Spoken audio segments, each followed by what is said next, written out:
guys, welcome back to my channel, or if you're new, welcome to my channel. My name's Alexa, and today I will be talking to you about the 17 novels I read this month. I read one comic, but I'm not going to include it in this vlog. Also, if you're wondering why I have a Mickey Mouse plaster on my pinky, it is because I was shaving my legs this morning and then I accidentally shaved a part of my nail off, so it hurt. I read 17 novels this month, and I will be telling you guys my reviews, talking about my reviews, and for once I'll try to actually tell you guys what it is. I'll quickly read the backs or try to remember what it's about.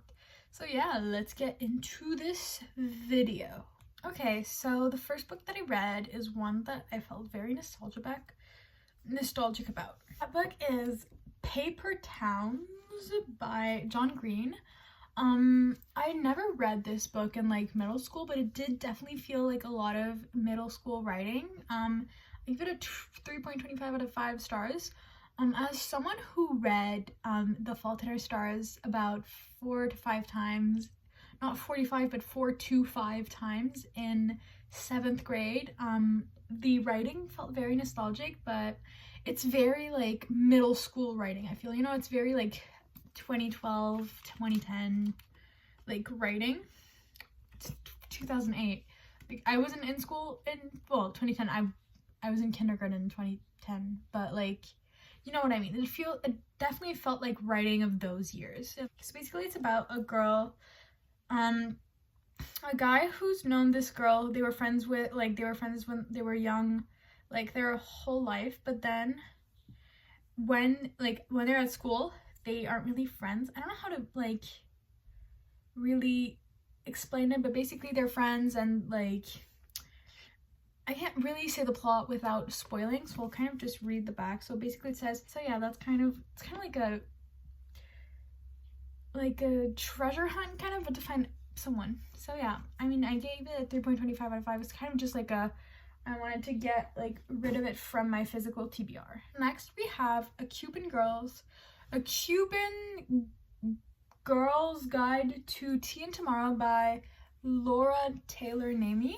I read this the second day of the month, I think, maybe. It's basically about this girl, Lila, I think, who has to basically go spend summer in England, and because there's been a death in her family, she has to go move to and her family is worried about her mental health and all that. They're telling her, okay, you're going to spend time with your aunt in London. Well, no, not in London, in England.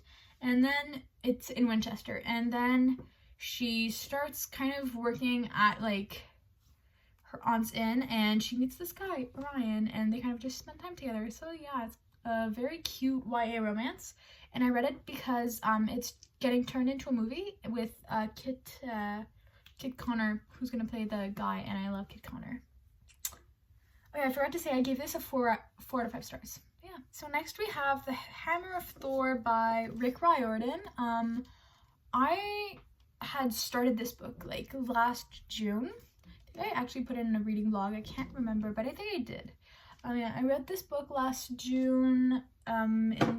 I started it because I finished the first one in the 24-hour readathon I was doing, but I was still sleeping, and I just didn't end up and then I started this one, but I didn't end up finishing it. But I love Rick Riordan books. If you know me, you know that I've read all of the first 3 series of the Riordan verse, and then I'm getting through this one. But yeah, I loved it. I liked it. It was pretty good. It wasn't as good as the Percy Jackson books, just because I'm not as attached to the characters, but I gave it a 4 out of 5 stars. I can't really say what this one is about, because it's the second one in the series, and I would spoil you guys, but I very much enjoyed it. Okay, so next we have a Kindle Unlimited book, and that book is The Perfect Marriage. This one is a thriller book. It was my first thriller of the month. I hadn't read a thriller in a while, and a bunch of people had read it that I follow on BookTube, and it was just why not read it? And it's basically about this girl who, she's a lawyer, and she finds out that her husband of 10 years was having an affair when she gets a phone call that sad lady who's like the lady who the guy was having an affair with basically was dead, and she, like her husband is the main suspect, and she becomes her husband's lawyer. And I really loved it. I did not see the plot twist coming at all. Like when the plot twist happened, my jaw literally dropped, and it was dropped for like a good almost like 5 minutes. But I very much enjoyed it. I give it a 4.5 out of 5. It wasn't necessarily a 5 stars just because it's like a fun read, but it definitely wouldn't be like a, oh my god, I want to reread it again. Well, read it again. I want to like recommend it to every single person I know, because I know there's definitely some people that like this book isn't perfect for. But yeah, this month was actually a really good reading month. Okay, so next we have Lightlark by Alex Astor, and basically this is the story of like this land where this one island appears every 100 years, and the rulers have 100 days to either find a way to break the curse or kill another person, like another one of the rulers, to basically be able to like unbreak the curse, like to break the curse that's like the island only appears every 100 years. This one had a lot of controversy on Book Talk like in September-ish, but honestly I don't know why people don't like a lot of people said it had a lot of like childish writing, and like there was maybe one word, like they said, oh, the word yolky is like yolk, you can like an egg yolk, like yolky is used a lot. I literally only saw it once. People were like really exaggerating with their bad reviews. It really was good. I gave it a 5 out of 5 stars. And it's rare that I give like fantasy books 5 out of 5s, because yeah. But yeah, this one, like, it was really good, and I really loved it, and yeah, I just feel like people were hating on it to hate. Next, we have Indigo Ridge by Daphne Perry.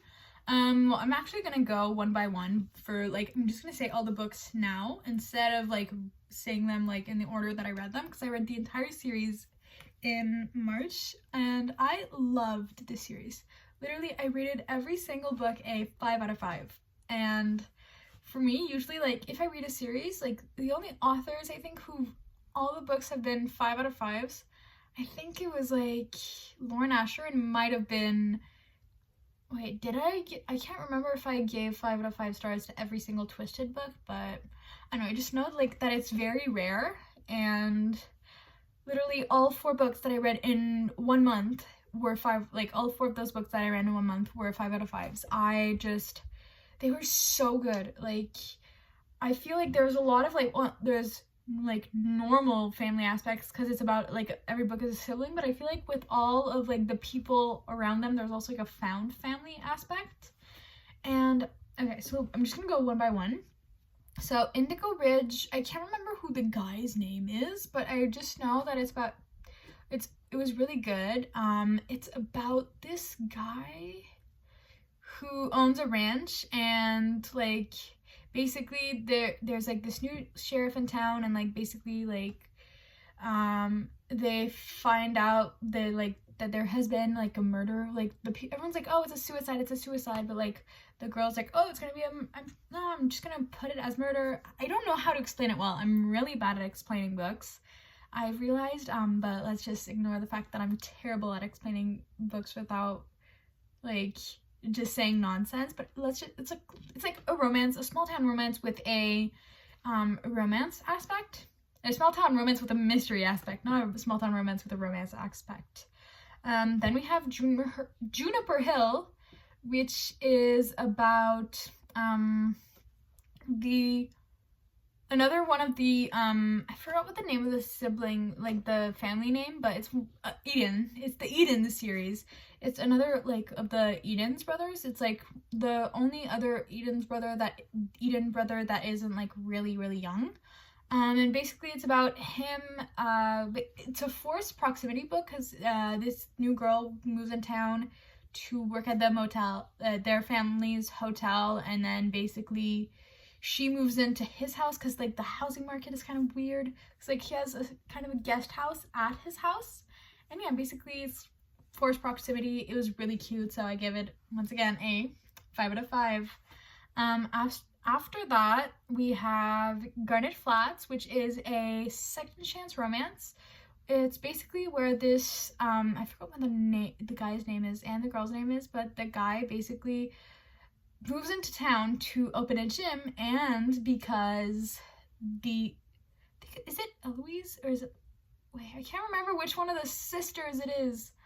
But basically the oldest sister, basically she dated him and when they were young, and then he kind of like moves back there and he's like, oh, I miss you, I love you, I always love you, you were always the one for me. And yeah, it was a really good second chance romance. And I love, like, I've always told everyone like that if an author would write a small town romance series that they would have 40 books, 30 books, where every single minor character in the books got their own books, I would be happy.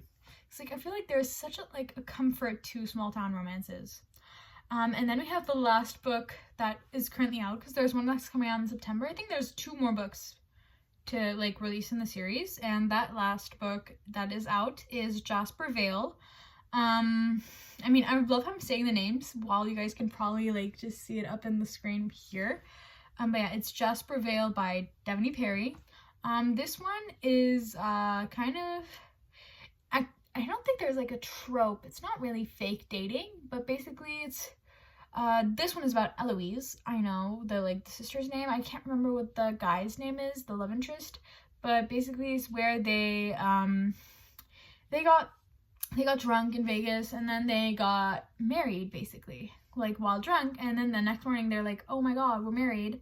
And she is about to get the family's hotel, but she's like, oh my god, my parents are gonna think I'm completely irresponsible and I'm not gonna get the family's hotel. Oh no, what's gonna happen? So they basically decide that they're gonna fake date for 3 months.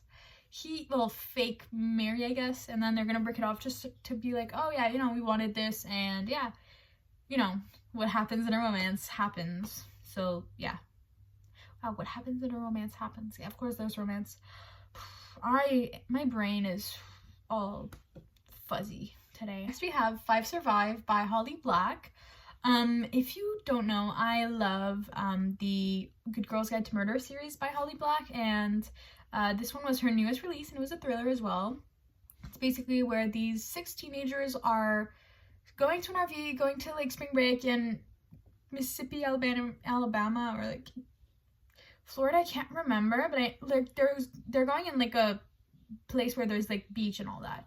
And they're like, oh, we're gonna spend the week at the beach. And then on their like first day, their car gets broken, like their car gets it breaks down, all their like tires shot on. They're like, what's happening? And then something happens where they're stuck in the RV and they have to figure out like if there's someone or something that's like after them. So yeah, it was honestly kind of scary. I made the mistake of reading it at night, so I couldn't stop reading it until like I was done, or else I wouldn't have been able to fall asleep, and I still had trouble falling asleep because I can't read thrillers at night, but I always end up reading thrillers at night. I make really bad choices when it comes to when I read thrillers, but let's just not talk about that. But yeah, I rated it a 4 out of 5 stars. I really enjoyed it, but once again, I was too scared, so that's why a star was knocked off. Then we have Find Me in the Rain by Prue Schuyler, I think that's the name of the author. I don't know, I just know that I randomly saw a TikTok or a like Instagram reel. I feel like I get most of my recs from like book recs from like Bookstagram, more like Instagram reels more than TikTok, but it's because I see like reposted like recommendation videos from TikTok on my reels, and that's all my reel feed. But it's like all those like quotes where it's like one image, like when this happens and this happens, and then like the character says this. And yeah, I saw one of those and I immediately picked up my Kindle to see if it was on Kindle Limited, and it was. So I immediately started reading it and then read it in one sitting, because it was like a 240-page book. And it was my first hockey romance, guys. I had never read a hockey romance, and I finally did. Like, it's a single parent hockey romance, second chance romance.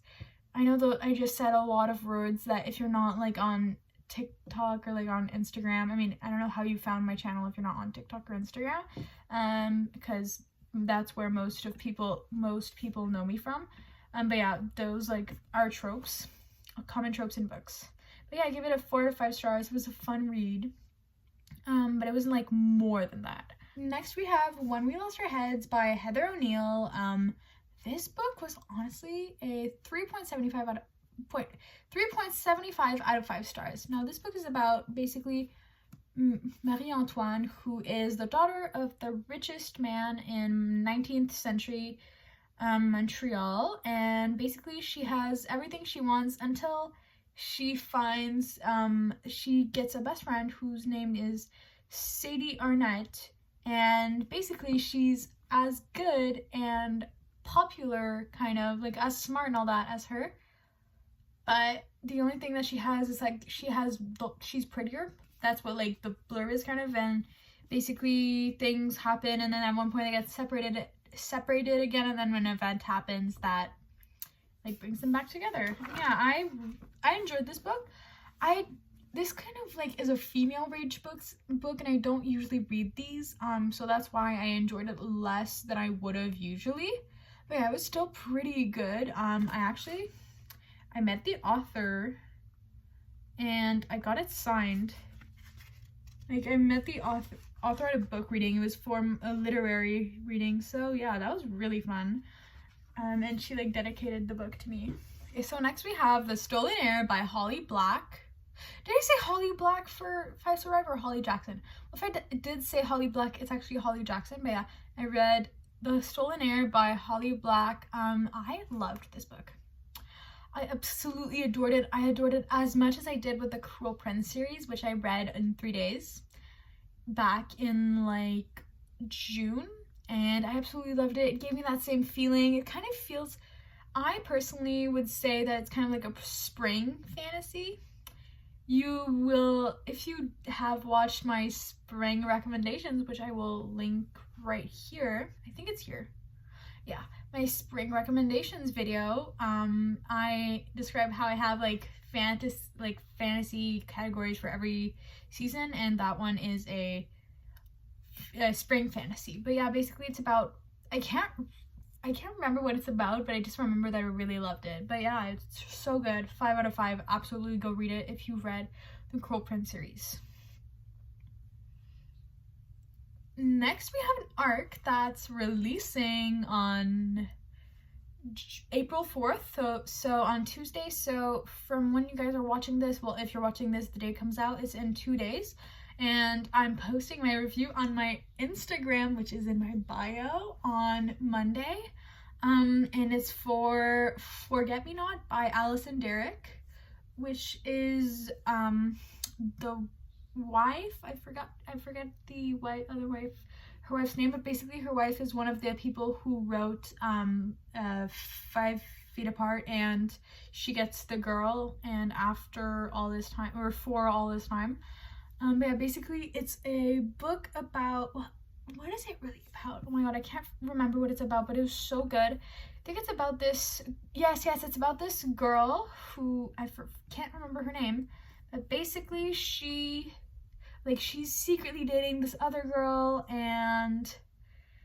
basically like they're keeping their relationship hidden because they live like in a very conservative town in Pennsylvania, I think, and then an event happens which causes her to forget everything that happened that happened after the year she was 15, and she had just turned 18 at that moment. So like she can't remember any of her like new friends or her girlfriend. And yeah, it's basically like the story of what happens after that, and it's so good. I read it in, well, one day, kind of like in less than 24 hours. I finished the book, couldn't stop reading it. It was so good. I gave it a 4.5 out of 5. Honestly, I think it might have been a 5 out of 5 if I hadn't made the mistake of not reading what the book is about, because like before the event happens, I was honestly kind of a bit bored and I was like, what is going on? What is the plot of this book? But that was maybe my fault. I'm not sure if, oh, did I spoil something that wasn't on the back? I don't think so. I mean, it was really good, and I cried a tiny bit in the bus. Well, yes, I was in public transport while I was reading the book, and then I kind of cried. It's fine. There was like 4 other people in the bus. After that, we have The Brightest Light of Sunshine. I'd seen this video, this book everywhere on TikTok, and I would be, every time I'd be like, oh, I'm gonna save that, I'm gonna read it at some point. And then I was like, let's just read it. And I did. It was such a cute romance. I loved it so much. It was like there was an 8-year age gap. It wasn't that bad. It was like an age gap romance that has, also, like, the guy's a tattoo artist, the girl's a ballerina. It was really cute. It's kind of like Grumpy Sunshine, except the guy isn't really that grumpy. It wasn't like Knox from the Things We Never Got Over. Like, it wasn't that grumpy, but it was still kind of grumpy. But yeah, I really enjoyed it. It's a 4.5 out of 5. Now we have A Lady's Guide to Mischief and Mayhem. Now this is the story about this girl, Catherine Bascom, who basically decides to start like writing this series called A Lady's Guide to Mischief and Mayhem, about like these murders that are happening in her area. And by the way, it's like England in 1865, so it's not like today. I mean, you can kind of guess by the cover. And basically there's this guy who's like an investigator who keeps walking in on the same crime scenes as her, and yeah, his name is Andrew Eversham, and you know, they kind of just like, their focus has to be on the killer, but there's, you know, something that's distracting them, and they basically try to they work together to try to figure out who's the killer. I gave this book a 3 out of 5 stars. Honestly, I might give it a 2.5 out of 5. I don't know if I'm gonna bring it down, but other than like the moments where it was like about when there was like romance, and there isn't much romance in the book, but when there wasn't romance, I was honestly really bored by the plot. Like, the plot of the mystery itself was kind of boring, and I did catch myself skimming when it wasn't like to the romance sometimes, especially towards the end. And last but not least, we have Queen of Shadows by Sarah J. Maas. This book is the 5th book in the Throne of Glass series, if you count Assassin's Blade, and I give it a 4.25 out of 5. Honestly, once again, it was my mistake. Like, it's my fault why it wasn't like a full 5 stars, or like a full 4.5 stars, because I read the first 4 books in the series back in like April to June 2021. So I didn't look up what the plot of the I have the hiccups of the old books were. So I kind of just went in blind and didn't remember anything else that happened. So I just kind of didn't know what had happened before. So I was just texting my friend throughout the book, like, do we like him? Who's this? And like, do you remember my opinions and what happens in the old books? And like, who do we like right now? So that's kind of my fault, and yeah. But I really enjoyed the book, and I will be carrying on with the rest of the series for a special video that might be coming out soon. I think it's coming out like either like on Wednesday or Sunday. So yeah, coming soon to a theater near you. Thank you guys so much for watching this video. I hope you enjoyed it. If you did, please consider liking, subscribing, or commenting down if you have any other video ideas. Or commenting down the name of the books that you read this month, or like how many books you read, or what are your favorite books of this month. I really hope you enjoyed this video. If you want more of my content, my Instagram, TikTok, Pinterest, Spotify, Amazon wishlist, all my links are in the link tree that's in the description of this video. I post on here on Wednesdays and Sundays at 3 EDT. I hope you have a nice rest of your day, your evening, or your morning, whatever time you're watching this. So yeah, bye guys!